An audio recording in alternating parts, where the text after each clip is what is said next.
Marcus Thompson lived alone in the deep woods of Oregon, far from any town or city. His camp sat hidden behind thick trees and tall bushes, where no roads led and no trails passed through. The local people in the nearby town of Cedar Falls whispered stories about the strange man who chose to live like a wild animal. They said he was dangerous, maybe even crazy. Some claimed he was a killer hiding from the law. Others believed he was cursed by something dark and evil. The truth was much simpler, but Marcus never bothered to explain himself to anyone. He had been living in these woods for 8 long years, ever since the terrible accident that destroyed his life forever. Back then, he was a different person entirely. He worked as a park ranger, loved his job, and was planning to marry his girlfriend Sarah. They had a beautiful house in town, dreams of starting a family, and everything seemed perfect. But one rainy night changed everything.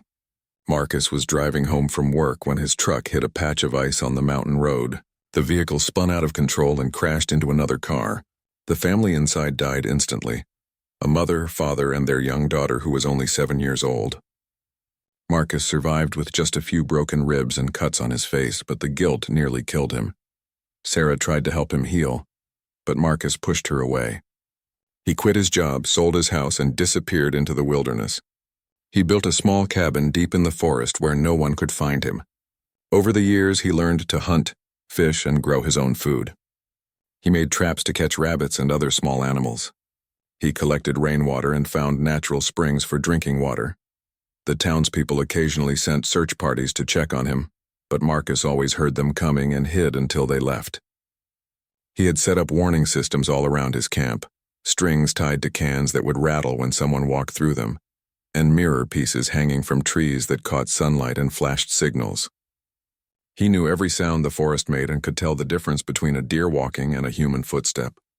Marcus had also built several clever traps around his camp to keep unwanted visitors away.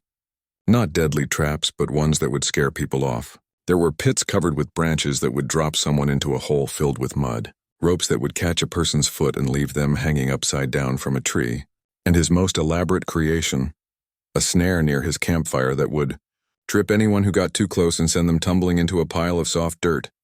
The trap by the fire was his favorite, because it protected his most important possession.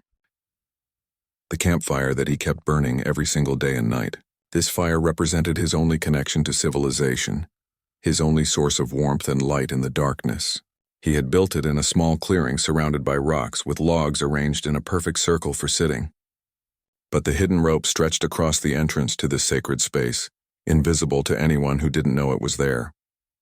Winter was coming again, and Marcus spent his days preparing as he did every year.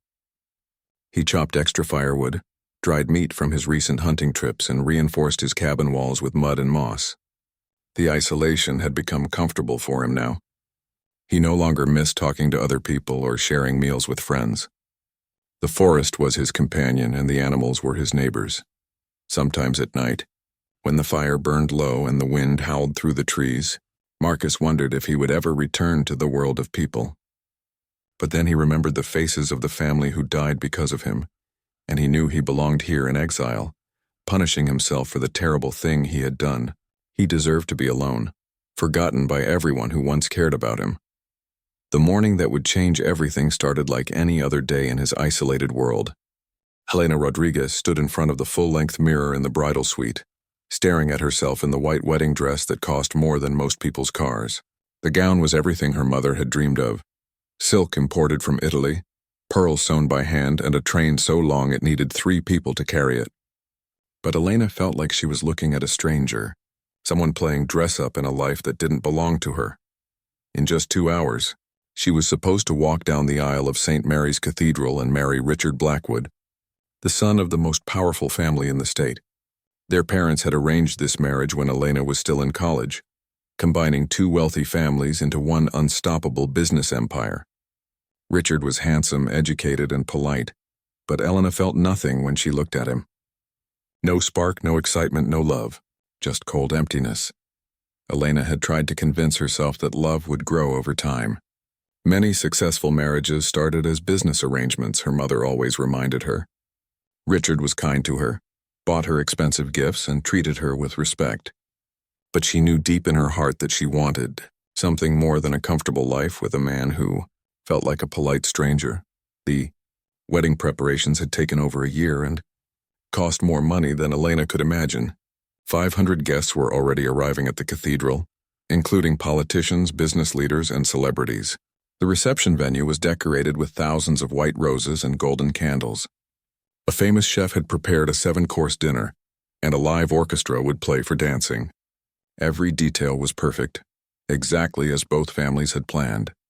But as Elena sat in the bridal suite, surrounded by bridesmaids who chattered excitedly about the ceremony, she felt trapped like a bird in a beautiful cage. Her whole life had been planned for her. Which schools to attend, which friends to make, which charities to support, and now which man to marry.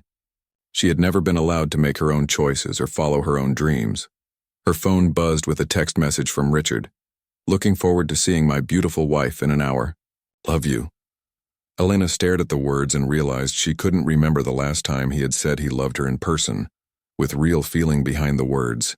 Everything between them was polite and proper, but never passionate or genuine.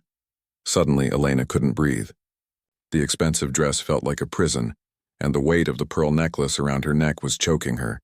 She looked around the room at her bridesmaids, her mother, and the wedding planner, all busy with final preparations. Nobody was paying attention to her anymore.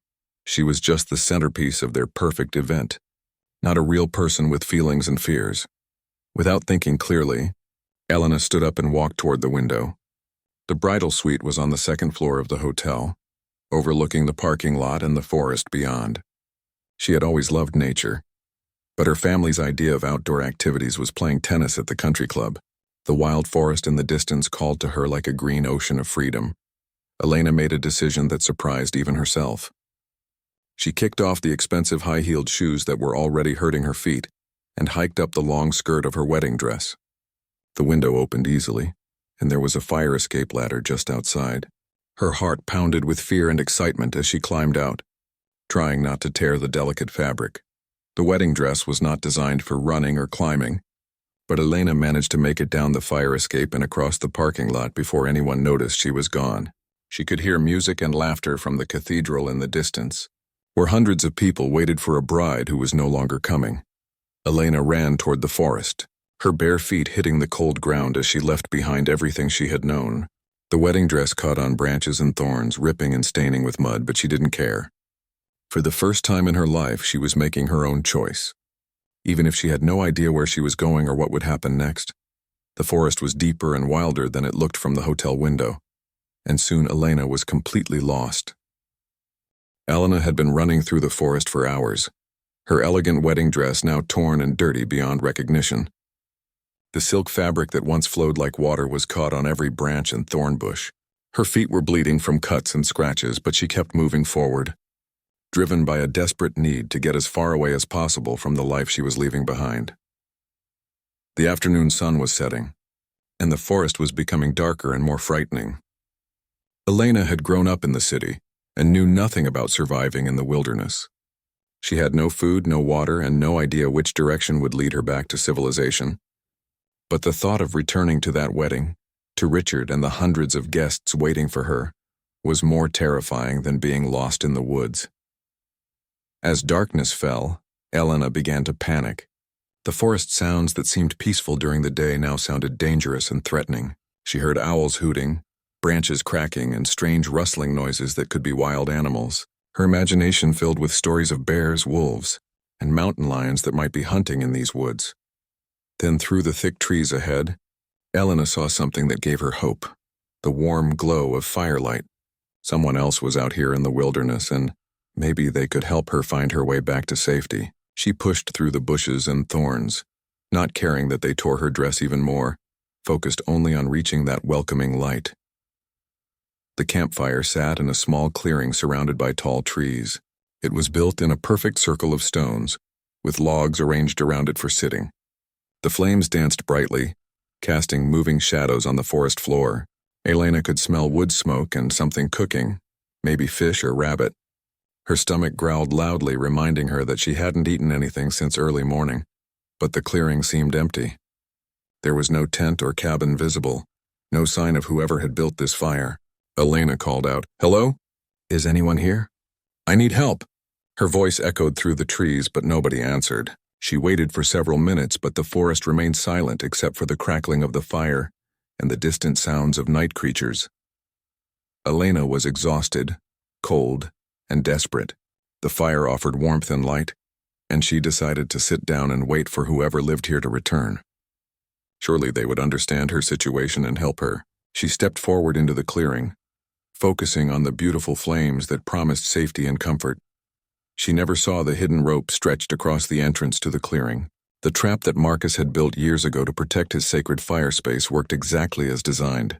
Elena's foot caught the rope, triggering a mechanism that sent her tumbling forward with a surprised scream. But instead of falling into the soft dirt pile that Marcus had prepared for unwanted visitors, something went wrong with the trap.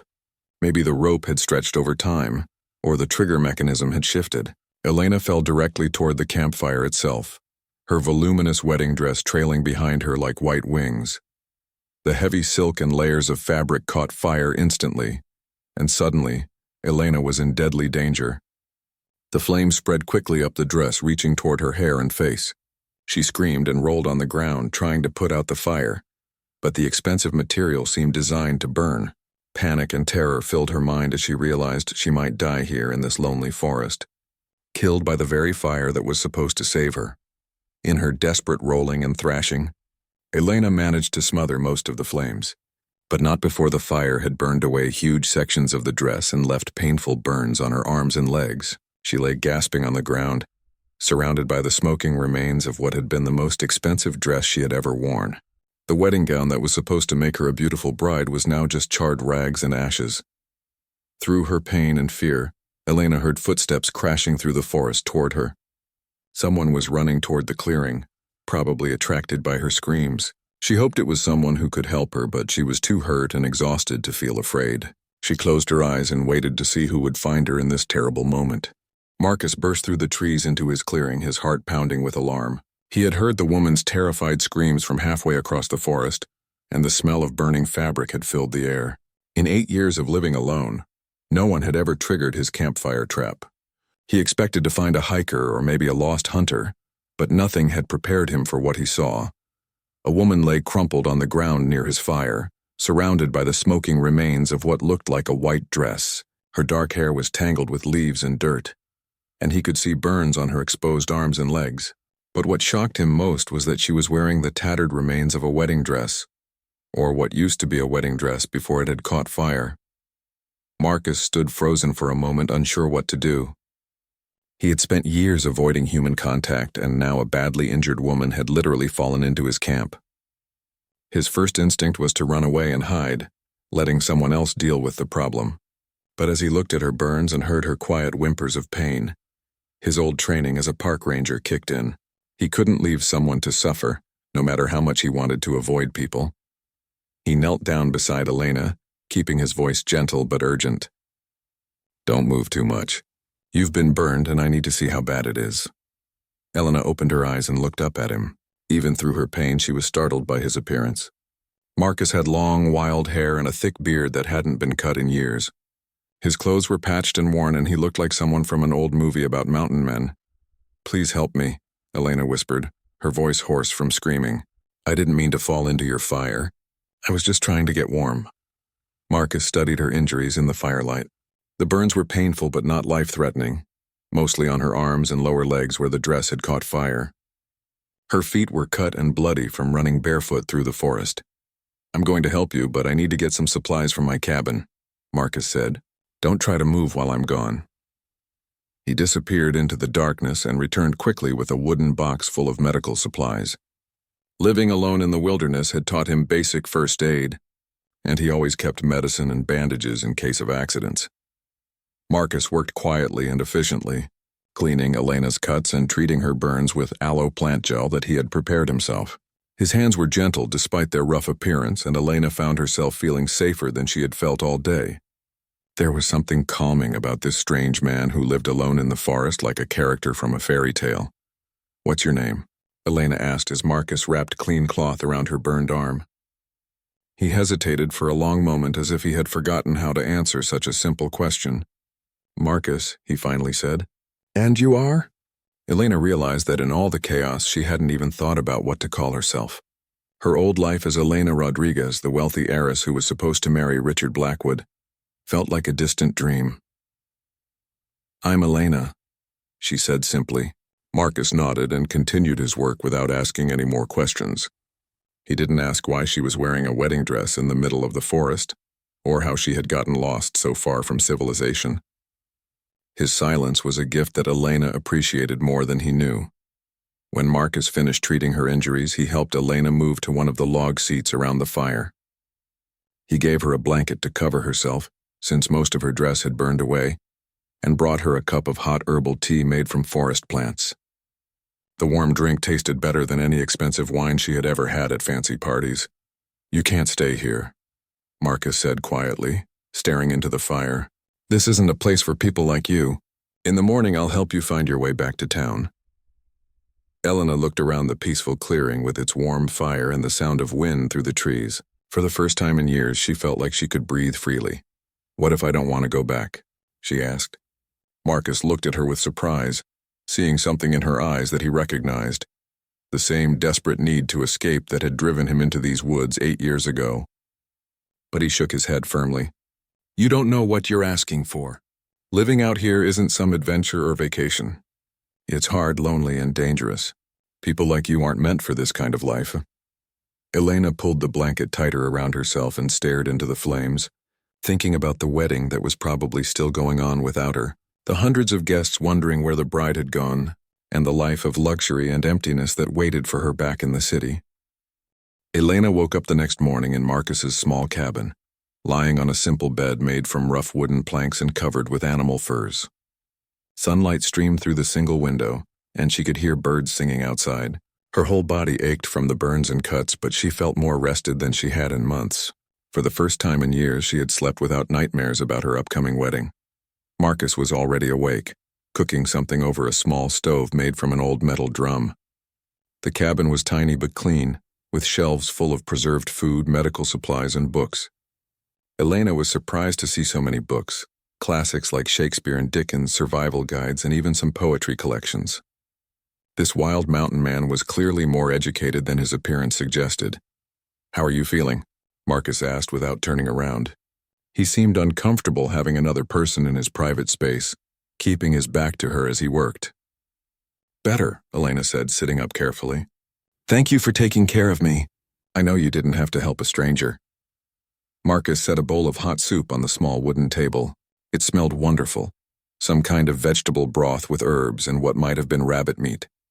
As Elena ate, she looked around the cabin more carefully. Everything Marcus owned was either handmade or repurposed from things other people had thrown away. The furniture was crafted from fallen trees, the dishes were carved from wood, and even his clothes were patched and mended many times over. But despite being so simple, everything was well made and cared for. This wasn't the home of a crazy person or dangerous criminal as the townspeople believed. "You built all of this yourself?" Elena asked. Marcus nodded, finally turning to face her. In the daylight, she could see that his eyes were kind but deeply sad, as if he carried some terrible burden that never left him alone. "I've had 8 years to work on it," he said. "There's not much else to do out here besides survive." Elena wanted to ask why he had chosen to live like this, so far from other people, but something in his expression warned her not to pry. Instead, she said, "I should probably tell you why I was running through the forest in a wedding dress." Marcus sat down across from her and waited quietly for her to continue. Elena told him everything about the arranged marriage, the controlling parents, the life of luxury that felt like a prison, and her desperate escape from the wedding. As she talked, Marcus listened without judgment, occasionally nodding to show he understood. When she finished her story, they sat in silence for several minutes. "Your family must be worried sick," Marcus finally said. "And this man you were supposed to marry, Richard, he's probably searching for you right now." Elena shook her head. "Richard doesn't love me, not really. He wanted to marry me because our parents arranged it, and because it's good for business. He's probably more embarrassed than worried." "But your parents do love you even if they made mistakes," Marcus said gently. "They must be terrified that something terrible happened to you." Elena felt a stab of guilt. Her parents were controlling and demanding, but they weren't evil people. They genuinely believed that marrying Richard would make her happy and secure. They had no idea how trapped and miserable she felt. "I can't go back to that life," Elena said firmly. "I won't marry someone I don't love just to make other people happy. I'd rather live in the forest like you do." Marcus laughed bitterly. "You have no idea what you're talking about. You think this is some romantic adventure, living close to nature and being free from responsibilities. But you've never been truly hungry or sick with no doctor to help you, or so lonely that you talk to trees just to hear a voice." Elena stood up, ignoring the pain in her burned legs. "Then teach me," she said. "Show me how to survive out here. I'm not asking you to take care of me forever. Just give me a chance to prove that I'm stronger than you think." Marcus stared at her in amazement. In 8 years, no one had ever asked to stay in his exile. Everyone who knew about him thought he was crazy or dangerous. "Winter is coming," Marcus warned. "The temperature drops below freezing for months. There's snow so deep you can't walk through it. Food becomes scarce, and one mistake can kill you. This isn't a game or a temporary rebellion against your parents. If you stay here, you might die." Elena looked out the cabin window at the peaceful forest, then back at Marcus. "If I go back to that wedding, to that marriage, part of me will die anyway," she said quietly. "At least out here, if I die, it will be because I chose to live on my own terms." Marcus saw the determination in her eyes and recognized it as the same desperate courage that had brought him to these woods. He realized that Elena wasn't just a spoiled rich girl running away from her problems. She was someone fighting for her soul, just like he had been 8 years ago. Against his better judgment, Marcus agreed to let Elena stay for 1 week to see if she could handle the harsh reality of forest life. He made it clear that this was not a vacation or camping trip. If she wanted to survive in the wilderness, she would have to learn skills that took most people years to master, and she would have to learn them quickly. The first lesson was finding and purifying water. Marcus led Elena to a stream about half a mile from the cabin, teaching her how to identify clean water sources and avoid contaminated ones. Elena's soft hands, which had never done manual labor, quickly developed blisters from carrying heavy water containers made from hollowed-out gourds. Next came food gathering and preparation. Marcus showed Elena which plants were safe to eat and which ones could kill her. He taught her to set snares for small animals, though Elena struggled with the idea of killing anything for food. She had always bought her meals from expensive restaurants or had them prepared by professional chefs. The reality of hunting and butchering animals made her sick at first. "If you can't kill a rabbit for dinner, you'll starve when winter comes," Marcus told her bluntly. "Nature doesn't care about your feelings or your moral preferences. Out here, everything eats something else to survive." Elena forced herself to learn, even though it went against everything she had been taught about being a refined lady. Building and maintaining shelter was another crucial skill. Marcus's cabin had taken him 2 years to build properly, but Elena needed to understand basic construction in case something happened to the main structure. She learned to weave branches together, seal gaps with mud and moss, and build simple lean-to shelters that could protect her from rain and wind. The hardest lesson was making fire without matches or lighters. Marcus could create flames using flint and steel, or by rubbing sticks together in a specific way, but Elena's hands weren't strong enough yet. She spent hours practicing until her palms were raw and bleeding, but she couldn't produce even a spark. "Fire is life out here," Marcus explained. "Without it, you can't cook food, purify water, or stay warm. Master this skill or go home." By the 3rd day, Elena was exhausted and discouraged. Her whole body hurt from the unfamiliar physical work. Her hands were covered with cuts and blisters. Her feet were still sore from running barefoot through the forest. She missed hot showers, soft beds, and meals that didn't taste like dirt and smoke. But every time she thought about quitting, she remembered Richard's polite smile and her parents' controlling voices, and she found the strength to keep trying. Marcus watched Elena struggle and began to respect her determination. Most people would have given up after the first day, but she kept pushing herself even when she was clearly suffering. He started sharing more of his knowledge, teaching her about weather patterns, dangerous animals to avoid, and how to navigate through the forest without getting lost. On the 4th night, Elena finally managed to start a fire using flint and steel. The tiny flame caught on the dry tinder and grew into a proper campfire. She was so excited that she cried with joy, and Marcus smiled for the first time since she had arrived. It was a small victory, but it proved that she was learning to survive in this harsh world. As the week progressed, Elena and Marcus began to have longer conversations around the evening fire. Elena told him about her childhood, her dreams of becoming a photographer, and her love of traveling to places her parents considered inappropriate for a proper lady. Marcus found himself sharing stories he hadn't told anyone in years, memories of his time as a park ranger, his relationship with Sarah, and even some details about the accident that had driven him into exile. Elena didn't judge him for the tragedy that had destroyed his old life. Instead, she listened with compassion and understanding. "It was an accident," she told him gently. "You didn't mean for those people to die. Punishing yourself forever won't bring them back." Marcus had heard those words before from Sarah and from therapists, but somehow when Elena said them, they didn't sound like empty comfort. Meanwhile, back in civilization, the search for Elena continued. Her disappearance had become a media sensation, with helicopters flying over the forest and search teams combing through the woods. Her parents had offered a huge reward for information about her whereabouts. Richard had given interviews to reporters, playing the role of the heartbroken fiancé, though Elena suspected he was more concerned about his public image than her safety. On the 7th morning, Elena woke up knowing that her week was over. Marcus would expect her to leave, to return to her old life and let him go back to his solitary existence.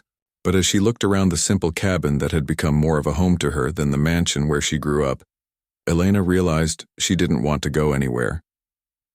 Elena sat by the morning fire, watching Marcus pack supplies into his backpack. True to his word, he was preparing to escort her back to civilization, now that her week of survival training was over. But Elena had made a decision during the long night, lying awake and listening to the sounds of the forest that had become familiar and comforting to her.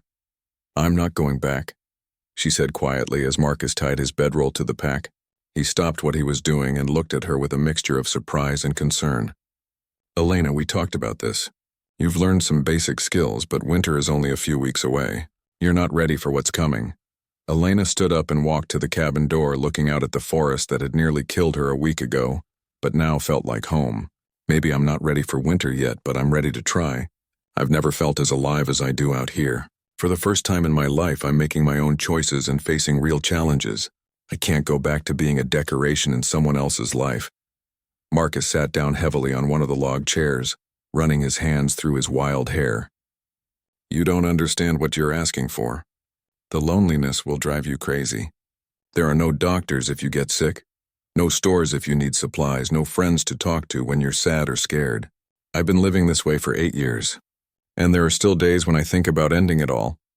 "Then maybe we both need to stop being alone," Elena said, her heart pounding as she spoke the words she had been thinking for days. "You've spent 8 years punishing yourself for an accident that wasn't your fault. I've spent my whole life letting other people control me because I was afraid to disappoint them. Maybe we can help each other heal." Marcus stared at her, understanding what she was suggesting but afraid to hope for it. The idea of sharing his exile with someone else was both terrifying and appealing. He had grown used to solitude, but Elena's presence had reminded him how much he missed human connection and companionship. Before Marcus could respond, they heard the distant sound of helicopters approaching. The search teams were getting closer to their hidden camp. Elena and Marcus looked at each other, both knowing that a decision had to be made immediately. If the searchers found Elena, she would be taken back to her old life whether she wanted to go or not. "There's a cave about 2 miles north of here," Marcus said quickly. "We can hide there until the helicopters pass over." Elena felt a rush of gratitude and excitement. By offering to help her hide, Marcus was agreeing to let her stay, at least for now. They grabbed essential supplies and ran through the forest together, with Marcus leading the way along paths that only he knew. The helicopters grew louder, and they could hear search dogs barking in the distance. Elena's parents had spared no expense in trying to find their missing daughter. The cave was small and dark, barely big enough for 2 people, but it was completely hidden from aerial view. Elena and Marcus crouched inside, listening as the search teams passed by their location. Elena's heart was beating so fast she was sure the searchers would hear it. But the sounds gradually faded as the teams moved on to search other areas of the forest. When they finally returned to the camp hours later, both Elena and Marcus knew that everything had changed between them. They were no longer a hermit and a lost runaway bride. They were partners choosing to build a life together away from the world that had hurt them both. Over the following weeks, As winter approached, Elena threw herself into learning everything Marcus could teach her. She became skilled at hunting and fishing, learned to preserve food for the cold months ahead, and helped Marcus expand the cabin to accommodate 2 people. Her hands grew strong and calloused, her body became lean and muscular, and her spirit grew more confident with each passing day. The search for Elena eventually died down, as weeks turned into months with no sign of her. Her parents held a memorial service assuming she had died in the wilderness. Richard married someone else 6 months later, a woman who was happy to be part of an arranged marriage for business purposes. Elena never regretted her choice. She and Marcus built a life together that was simple but rich with meaning. They faced the challenges of wilderness survival as a team, supporting each other through difficult times and celebrating small victories together.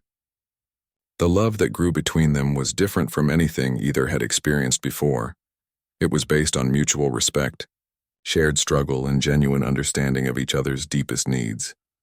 Years later, Elena would sometimes wonder what her life would have been like if she hadn't run away from that wedding, if she had never fallen into Marcus's campfire trap. But she never wondered long enough to regret her decision. She had found something in the forest that no amount of wealth or social status could have given her. She had found herself, and she had found a love worth fighting for.